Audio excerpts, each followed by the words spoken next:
بسم الله الرحمن الرحيم الحمد لله رب العالمين والصلاة والسلام على سيد الأنبياء والمرسلين محمد وآله وصحبه أجمعين أما بعد فأعوذ بالله من الشيطان الرجيم بسم الله الرحمن الرحيم لا إكراه في الدين قد تبين الرشد من الغي وقال تعالى لکم دینکم ولی دین صدق اللہ العظیم۔ عزیز بزرگوں، دین اسلام جو اللہ تبارک و تعالی نے ہم تمام کو جو مذہب جو دین عطا فرمایا ہے، یہ ایک فطری اور ایک ایسا دین اور مذہب ہے، آخرت کی کامیابی کا وعدہ اللہ نے اس پر رکھا ہے، اس دین پر اور اس مذہب پر۔ اس لیے اللہ نے قرآن میں فرمایا ان الدین عند اللہ الاسلام، اللہ کے یہاں پر جو دین چلتا ہے یا اللہ کے یہاں پر جو دین قابل قبول ہے، جو مذہب اللہ کے یہاں پسندیدہ ہے، وہ دین وہ مذہب دین اسلام ہے۔ ظاہر سی بات ہے، دین اسلام، مذہب اسلام یہ اللہ کے یہاں پسندیدہ ہے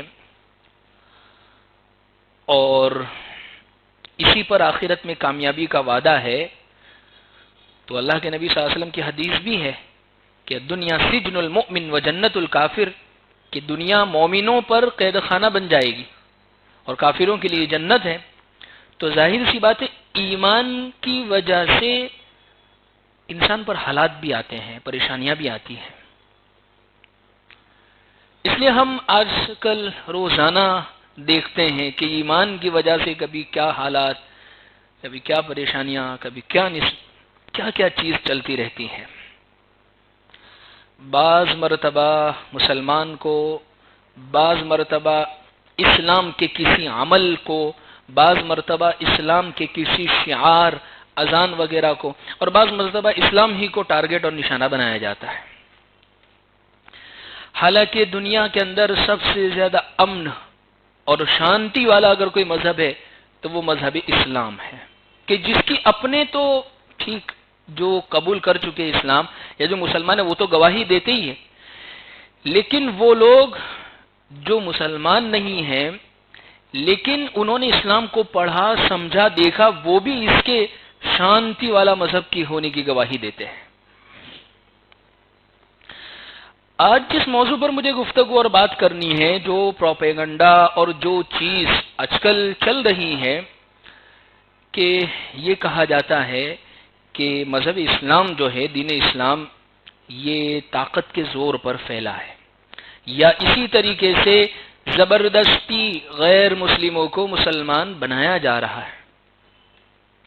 اور اس تعلق سے سب سے زیادہ پیش اور سب سے زیادہ اہم کردار جو ادا کر رہی ہے، وہ آج کل کی میڈیا بہت زیادہ اس کو کردار ادا کر رہی ہے، کہ مذہب اسلام کو ایک ایسا بنا کر پیش کیا جاتا ہے کہ شاید جتنے بھی غیر مسلم ایمان میں داخل ہو رہے ہیں، شاید وہ زبردستی داخل ہو رہے ہیں، ان کو زبردستی داخل کیا جا رہا ہے۔ حالانکہ آپ دیکھیں یہ کیسی عقل سے ورے بات ہے کہ جس مذہب کے فالوورز ہندوستان کے اندر 20 سے 25% کے درمیان میں ہوں، اس کے تعلق سے یہ بات کہی جا سکتی ہے ایک عقل کے لحاظ سے بھی کہ یہ مذہب زبردستی قبول کیا جا رہا ہے۔ خیر، اس بات کو بھی سائیڈ میں رکھیے۔ قرآن اس کے تعلق سے کیا کہتا ہے اور حدیث اس تعلق سے کیا کہتی ہے؟ کیا کسی کو زبردستی اسلام قبول کروایا جا سکتا ہے؟ میں نے قرآن کی آیت پڑھی، 3 پارے کی سورہ بقرہ کی یہ آیت ہے، 256 نمبر کی آیت ہے۔ اللہ کیا فرماتے ہیں اس آیت میں؟ اللہ فرماتے ہیں لا اکراہ فی الدین، دین قبول کروانے میں، کسی کو مذہب اسلام پر لانے میں کوئی زبردستی کرنے کی اجازت نہیں ہے، کسی پر زبردستی دین اسلام کو نہیں تھوپا جا سکتا. قد تبین الرشد من الغی، ہدایت اور گمراہی بالکل سامنے کھل کر آ چکی ہے. اب جس کا دل چاہتا ہے وہ مذہب اسلام کو قبول کرے، اور اگر کوئی نہیں کرنا چاہتا تو وہ آخرت میں اپنے معاملے کو دیکھ لے گا. دوسری آیت اللہ فرماتے ہیں قرآن میں، اللہ کے نبی صلی اللہ علیہ وسلم کو خطاب کر کے، لست علیہم بمسیطر، کہ پیارے آقا آپ ان پر، آپ کی ان کے تعلق سے پکڑ اور داروگیر نہیں ہوگی. اگر یہ لوگ ایمان نہیں، حضور صلی اللہ علیہ وسلم جب ابتدائی زمانے میں دعوت دے رہے تھے تو بہت سارے لوگ ایمان نہیں قبول کر رہے تھے، کچھ ہی لوگوں نے مذہب اسلام کو قبول کیا. تو اللہ فرما رہے ہیں یہ نہیں مانتے ہیں، نہیں آتے، تو اس پر آپ کی پکڑ نہیں ہوگی، پوچھا انہی سے جاوے گا. اس لیے کہ مذہب اسلام کی جو خصوصیات ہیں، اس کی جو اچھائیاں ہیں، وہ سب کے سامنے واضح ہیں. تیسری آیت قرآن میں اللہ فرماتے ہیں، افانت تکرہ الناس حتی یکونوا مومنین، کہ اگر لوگ ایمان نہیں لاتے ہیں تو ان کو ایمان قبول کروانے کے لیے کیا زبردستی کی جائے گی؟ اللہ فرماتے ہیں کہ ہرگز دین اسلام کے قبول کرنے کے لیے زبردستی نہیں کی جائے گی. یہ میں اس کتاب سے آپ کو باتیں سنا رہا ہوں کہ مذہب اسلام کی بیس، بنیاد اور جس کا پورا دار و مدار اسلام کا اسی کتاب کے اوپر ہے، اور اس میں یہ بات لکھی ہے قرآن مجید میں کہ زبردستی کسی سے قبول ہی نہیں کیا جا سکتا ہے. ایک اور آیت اللہ فرماتے ہیں، لکم دینکم ولی دین، سورہ کافرون 30ویں سپارے کی 6 سے 6 سورت ہے سورہ کافرون. قل یا ایھا الکافرون. اللہ کیا فرماتے ہیں؟ چند مشرکین مکہ اللہ کے نبی صلی اللہ علیہ وسلم کے پاس آئے اور کہنے لگے کہ آپ ہمارے بتوں کو برا بھلا کہنا چھوڑ دو، اور فلاں فلاں باتیں کی. کہا کہ چلو کمپرو کر لیتے ہیں اس بات کے اوپر، 1 سال تم ہمارے معبودوں کی عبادت کرنا، 1 سال ہم تمہارے اللہ کی عبادت کریں گے. تو اللہ کے نبی صلی اللہ علیہ وسلم نے کیا ایسا دین اسلام مذہب ان کا قبول کیا؟ قرآن میں اللہ نے صاف فرما دیا، لکم دینکم ولی دین. بھائی تمہیں عمل نہیں کرنا ہے تو تمہارا دین تمہارے حوالے، ہمارا دین ہمارے حوالے. ہم کوئی تمہارے اوپر سختی نہیں کر سکتے، پابندی نہیں کر سکتے، زبردستی. دین اسلام ہمیں اس کی اجازت ہی نہیں دیتا ہے. لہذا عزیز بزرگوں، خلاصہ قرآن کی ان آیتوں کا یہی ہے کہ مذہب اسلام کے قبول کرنے کے لیے کسی سے نہ زبردستی قبول کیا جا سکتا ہے، بلکہ وہ ہوتا ہی نہیں ہے. دیکھیں ایمان کس چیز کا نام ہے؟ کوئی ہم سے اگر پوچھے بھئی ایمان، مومن ہو، ایمان والے ہو، تو ایمان کس چیز کا؟ بھئی کس کو کہتے ہیں ایمان؟ ایمان 3 چیز کا نام ہے، قول باللسان، اقرار بالقلب واعمال بالجوارح. یہ 3 چیزیں جب انسان میں آتی ہیں تو پورا ایمان بنتا ہے. سب سے پہلے زبان سے کہنا لا الہ الا اللہ محمد الرسول اللہ، کہ میں گواہی دیتا ہوں کہ اللہ کے علاوہ کوئی معبود نہیں اور محمد صلی اللہ علیہ وسلم اللہ کے رسول ہے. ایک تو زبان سے یہ کہہ دیا. ہو سکتا ہے کسی سے زبردستی کہلوا کر، کلمہ پڑھوا کر زبردستی اسلام، حالانکہ ایسی مثال نہیں مل رہی ہے ہندوستان کے اندر، اس کے برعکس الٹی مثالیں بہت مل رہی ہے، لیکن وہ یہ مثال نہیں ملتی ہے. لیکن اگر مان لیجئے کہ کسی سے قبول بھی کروا لیا گیا تو دوسری چیز جو ایمان کے ہونے کے لیے ضروری ہے، وہ سب سے اہم جو چیز ہے وہ یہی ہے، وہ تصدیق بالقلب، دل سے یقین بھی ہونا اس چیز کے اوپر، دل سے ماننا. اگر کوئی دل سے نہیں مانتا، صرف زبان سے پڑھ لیتا ہے، تو اس کا ایمان قابل قبول نہیں ہے اللہ کے یہاں پر. دل اس کا یقین رکھتا ہو، اس کا ایمان آخرت کے اوپر ہو، فرشتوں کے اوپر ہو، اللہ پر ہو، قیامت کے دن کے اوپر ہو، محمد الرسول اللہ صلی اللہ علیہ وسلم پر ہو، تو اس کا ایمان صحیح معنی میں قبول ہوگا. ظاہر سی بات ہے زبردستی انسان کے جسموں پر کی جا سکتی ہے، دل پر تو کس کا زور چلتا ہے، کس کی طاقت چلتی ہے دل کے اوپر؟ تو دل کسی کے ہم دیکھ تو نہیں سکتے کہ وہ حقیقت میں. اس سے معلوم ہوتی ہے یہ بات کہ دین اسلام کے قبول کرنے کے لیے ہرگز زبردستی نہیں کی جا سکتی. اللہ رب العزت نے قرآن مجید میں فرمایا، من الذین قالوا آمنا بافواہہم ولم تؤمن قلوبہم. کچھ لوگ وہ ہیں جنہوں نے اپنی زبانوں سے، اپنے منہ سے کہہ تو دیا ہم ایمان لے آئے، ہم ایمان لے آئے. اللہ فرماتے ہیں ولم تؤمن قلوبہم، ان کے دل کہاں مومن ہے، انہوں نے دل سے کہاں ایمان کو قبول کیا ہے، ان کے دل ایمان پر مطمئن نہیں ہے. اس لیے آپ دیکھیں عبداللہ بن ابی اور اس کی جماعت کے اندر جتنے لوگ تھے وہ سب بھی تو حضور کے پیچھے نمازیں پڑھتے تھے. نماز منافقین بھی پڑھتے تھے, وہ بھی کہتے تھے کہ ہم تو تمہارے ساتھ ہیں, ہم تو ان کا مذاق اڑاتے. سب حضور کے پیچھے مسجد میں کھڑے ہیں. اس لیے حضرت شیخ نے فضائل اعمال میں حدیث لکھی ہے کہ اس زمانے کے منافقین کی بھی نمازیں چھوڑنے کی ہمت نہیں ہوتی تھی, وہ بھی مسجد نبی میں حضور کے پیچھے کھڑے ہوتے تھے. لیکن کیا ان کا ایمان قبول ہے, قابل قبول ہے؟ نہیں ہے. کیوں؟ اس لیے کہ زبان سے تو کہہ دیا لیکن دل اس ایمان پر مطمئن نہیں ہے. اللہ نے ان کے متعلق خاص طور پر ایسے لوگوں کے متعلق فرمایا ان المنافقین فی الدرک الاسفل من النار, جہنم کے سب سے نیچے والے حصے میں یہی لوگ ہوں گے جو صرف زبانی مومن ہے, دل ان کے مطمئن نہیں ہے.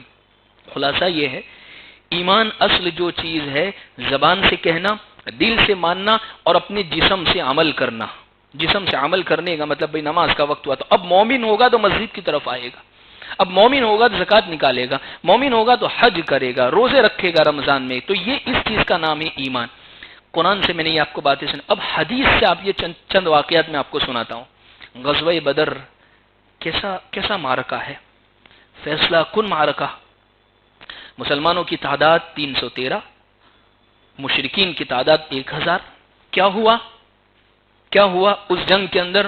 اللہ نے زبردست فتح عطا فرمائی, اتنی زبردست فتح عطا فرمائی, قرآن میں اس کا تذکرہ فرمایا.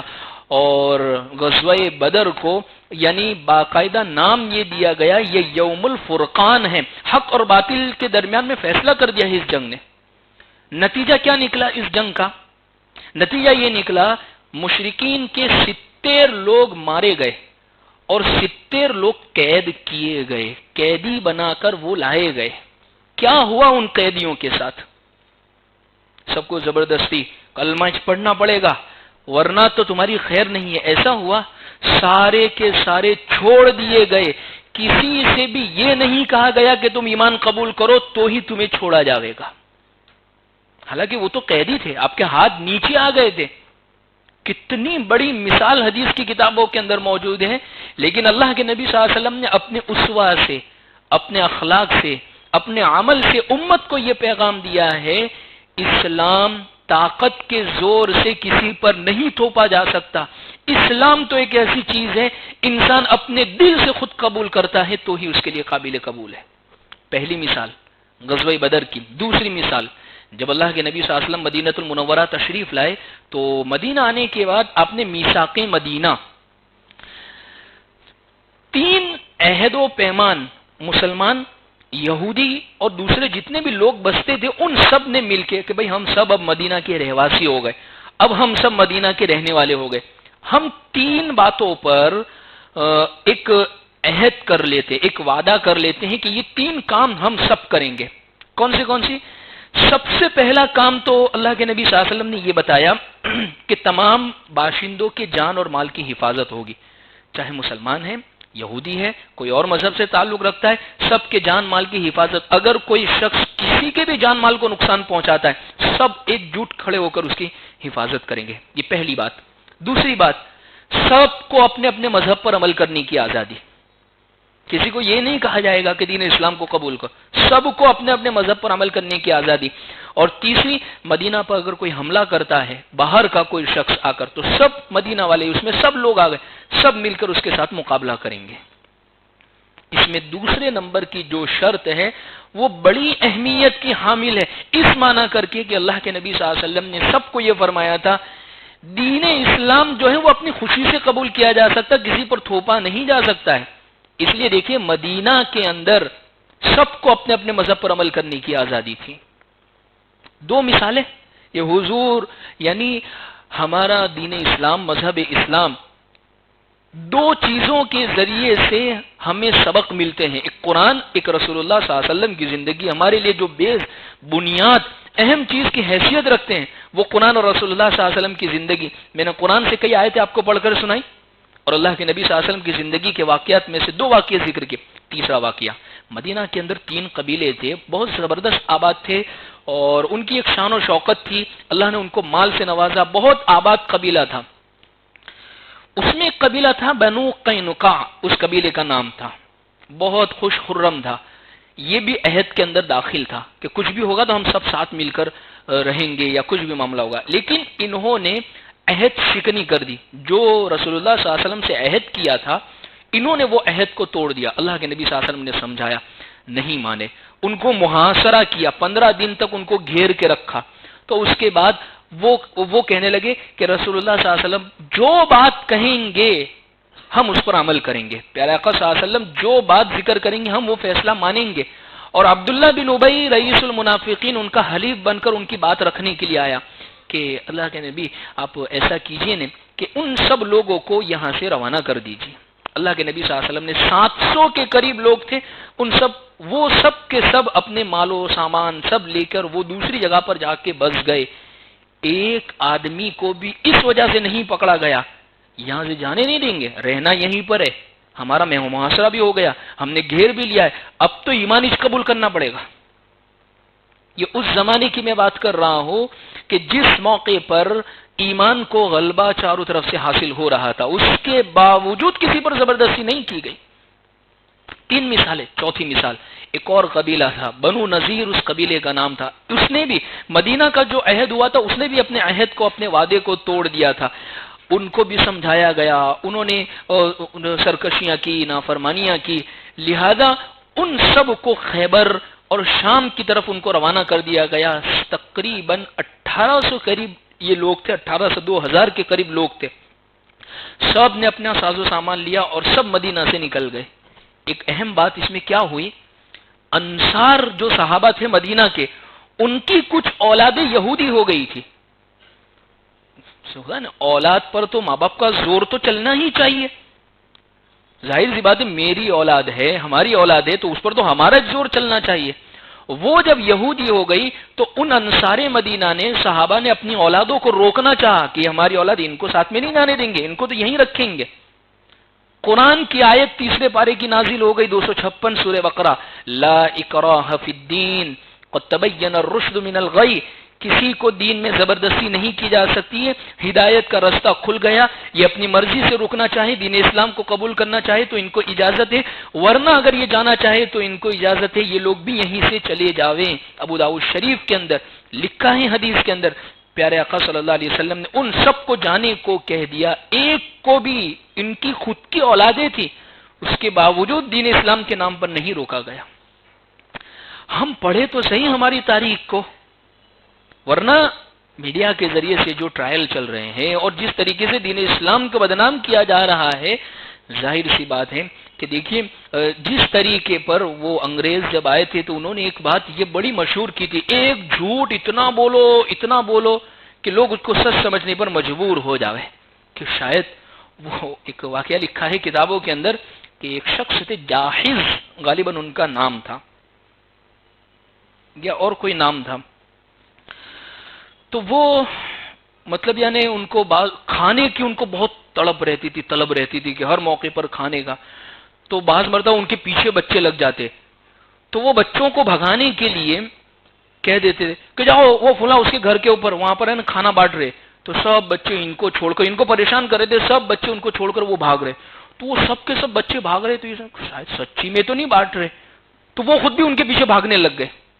تو کیونکہ ان کو بھی ایسا لگنے لگا کہ اتنے سارے جن جا رہے ہیں تو کچھ تو ہوگا. تو ایسا ہو رہا ہے آج اس ملک کے اندر کہ ایک بات کو اتنی زیادہ چلائی جا رہی ہے کہ جس کی وجہ سے یہ سمجھا جاتا ہے کہ شاید یہی چیز سچ ہو، حالانکہ ہم اپنی تاریخ کو پڑھے. لا اکراہ فی الدین لکم دینکم ولی دین فإن تولوا فإنما علیک الحساب فإنما علیک البلاغ. اگر یہ لوگ روگردانی کرتے ہیں، پیٹ پھیر کر چلے جاتے ہیں تو آپ کی ذمہ حضور صرف پہنچا دینا ہے. لعلک باخع نفسک علی آثارہم ان لم یؤمنوا بہذا الحدیث اسفا. حضور اگر یہ لوگ ایمان نہیں لائیں گے تو کیا ان کے پیچھے آپ اپنی جان کو ہلاک کر دیں گے؟ یہ ہے مذہب اسلام. 4 مثالیں میں نے پیش کی. 5ویں مثال، اور یہ مثال اتنی زبردست مثال ہے کہ شاید اس سے بڑی مثال اور کوئی نہیں مل سکتی ہے کہ جس کے دیکھیں آپ دنیا کے بادشاہوں کی ہسٹری اور تاریخ اٹھا کر پڑھیں، آپ کو کیا ملے گا. جب کوئی بادشاہ کسی ملک پر حملہ کرتے ہیں، غالب آ جاتے ہیں، وہاں کی رعایا اور عوام کے بارے میں کچھ نہیں سوچتے، بس یہ سوچتے ہمارا ہی سکہ چلے گا، ہم جو بولیں گے وہی ہوگا. حضور کی زندگی میں یہ بات نہیں تھی. سن 8 ہجری مکہ فتح ہو رہا ہے. اللہ کے نبی صلی اللہ علیہ وسلم مکہ المکرمہ سے چلے. اب مکہ میں یعنی آج سے 2 سال پہلے کی بات ہے, مکہ فتح ہونے سے 2 سال پہلے کی بات ہے کہ حضور ایک زمانہ گزر گیا, 6 سال ہو گئے مکہ کو چھوڑے. صحابہ کے دل میں یہ تڑپ کے عمرہ کرنا ہے. حضور نے کہا کہ چلو چلتے عمرہ کرنے کے لیے. لیکن ایک جگہ کے اوپر ان سب صحابہ کو روک دیا گیا, صحابہ احرام کی حالت میں, اور سب کو روک دیا گیا. اور کوئی بھی اپنے ساتھ ہتھیار یا ایسی کوئی چیز لے کے نہیں آئے تھے جس کی وجہ سے مکہ والوں کو یہ لگے کہ یہ لڑنے کے لیے آئے ہیں. بھئی ہمارا ارادہ تو عمرہ کرنا ہے, لیکن نہیں جانے دیا. مکہ میں عمرہ کرنے کے لیے نہیں جانے دیا. اللہ کے نبی صلی اللہ علیہ وسلم وہیں سے واپس ہو گئے, مقام حدیبیہ سے پیارے آقا صلی اللہ علیہ وسلم واپس ہو گئے. 2 سال کے بعد یہ ہوا کہ مکہ فتح ہو گیا, مکہ کے اندر امن شمن ہو گیا. اب اللہ کے نبی صلی اللہ علیہ وسلم اب داخل ہو رہے. مفسرین نے, محدثین نے کتابوں میں کیفیت لکھی ہے. دنیا کے بادشاہ جو بادشاہ, ان کی تاریخ دیکھیں, جب وہ کسی ملک میں داخل ہوتے ہیں تو ان کا ایک الگ ہی انداز ہوتا ہے. ایک دم متکبرانہ چال, آنکھ بالکل چڑھا کر, تیور بالکل ان کے بدلے ہوئے, تکبر ان کی آنکھوں سے, ان کی زبان سے, ان کی بھوؤں سے ٹپک رہا ہوتا ہے. اس طریقے سے وہ کسی جگہ داخل ہوتے ہیں. حضور کس طرح داخل ہو رہے تھے؟ اونٹنی پر بیٹھے ہوئے ہیں اور عاجزی کے اندر آپ اتنے جھک گئے ہیں کہ اونٹنی کے کوہان سے آپ کا سر لگ رہا تھا, اور آپ پڑھ رہے تھے انا فتحنا لک فتحا مبینا, کہ اللہ نے آپ کو کھلی ہوئی فتح عطا فرمائی. اب مکہ میں داخل ہوئے, اور مکہ کے اندر کون کھڑے؟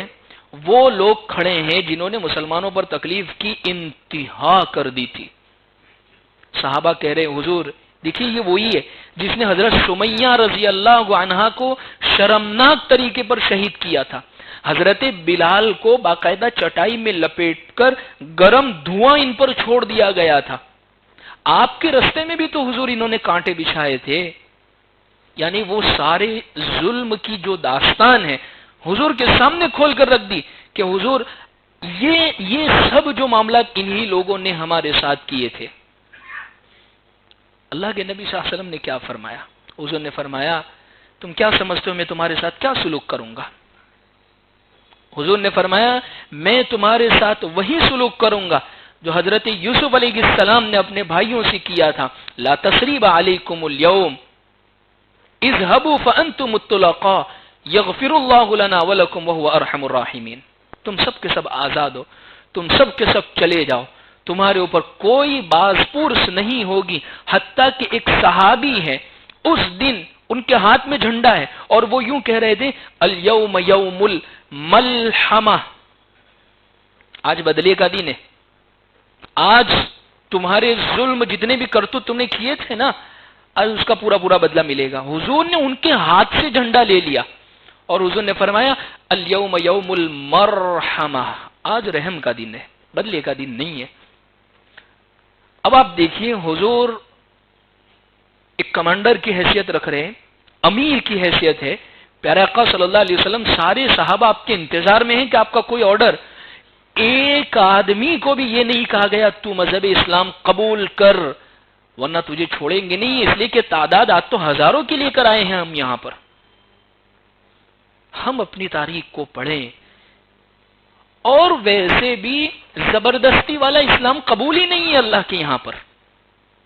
میں نے قرآن کی من الذین آمنوا قالوا آمنا, من الذین وہ لوگ بعض جو یوں کہتے ہیں آمنا بافواہہم, اپنی زبان سے صرف کہتے ہیں, ولم تؤمن قلوبہم, حالانکہ دل ان کے مومن نہیں ہے, ایمان والے نہیں ہے. اللہ کے یہاں پر ایسا ایمان قابل قبول نہیں ہے. ایمان کے قابل قبول ہونے کے لیے دل سے اس پر یقین. اس لیے آپ دیکھیں ہم نے جنت کو نہیں دیکھا, جہنم کو نہیں دیکھا, آخرت ہمیں پتہ نہیں ہے, قبر کے حالات ہمیں پتہ نہیں ہے, سب غیب پر ہے, لیکن ہمارا دل سے اس پر ایمان ہے. بس اسی کے چیز کا نام ہے ایمان. ایمان اسی چیز کا نام ہے. ہم نے نہیں دیکھا لیکن ہماری کتاب, ہمارے نبی نے ہمیں سچی باتیں بتائی. ہمارا اس پر زبان سے بھی ایمان ہے, ہمارا اس پر دل سے بھی ایمان ہے. یہ تو سب ایسے بے شمار واقعات ہیں, یہ سب جنگوں کے واقعات بڑی بڑی تعدادوں کے ساتھ. انفرادی طور پر کیا ہوا, یعنی اگر کوئی ایک شخص کا کوئی واقعہ پیش آیا ہو تو کیا اس پر زبردستی کی گئی؟ ایک شخص حضرت ثمامہ بن اسال رضی اللہ عنہ، ان کے متعلق لکھا ہے کہ کسی موقع پر یہ پکڑے گئے، اللہ کے نبی صلی اللہ علیہ وسلم نے مسجد کے نبی کا ستون تھا ان سے باندھ دیا گیا۔ آج بھی مسجد نبی کے جو ستون ہے، کچھ ستون تو وہ ہے جو ریاض الجنہ کے اندر موجود ہے اب بھی، اور ایک دو ستون ہے جو حضور کے ساتھ حضور کے جو آرام گاہ ہے وہاں پر موجود ہے۔